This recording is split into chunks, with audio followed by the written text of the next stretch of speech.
cette petite phrase de l'ex-premier ministre sénégalais, aujourd'hui président de l'Assemblée nationale, Ousmane Sonko, à propos de l'équipe de France de foot.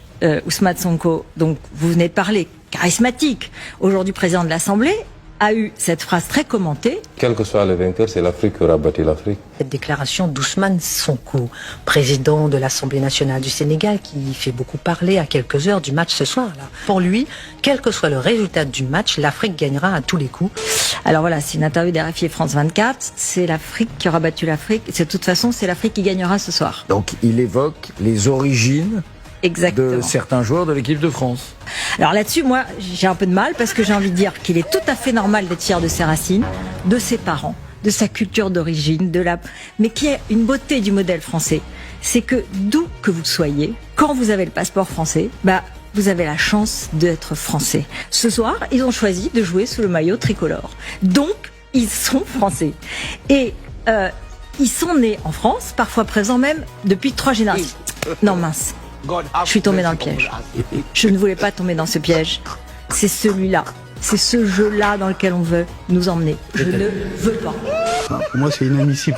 C'est scandaleux. C'est-à-dire aller chercher les origines et aller chercher de qui vous êtes et quand vous êtes arrivé, comment... Non.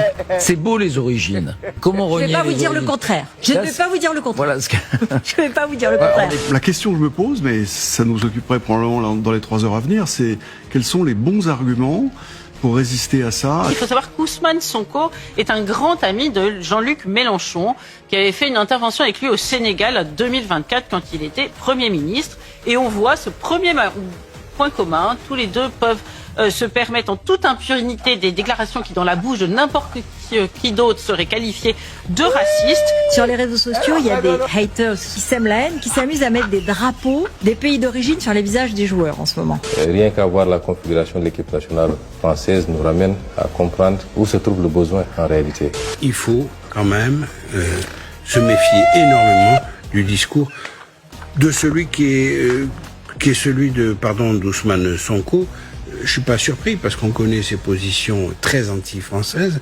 En 2018, la vedette de l'émission américaine Daily Show, Trevor Noah, avait félicité, je cite, l'Afrique pour la victoire de l'équipe de France. C'est pas le seul point que ce monsieur partage avec Jean-Luc Mélenchon, c'est important de le dire parce que il faut voir qu'on a le même mouvement au Sénégal et en France. Tous deux sont très favorables au port du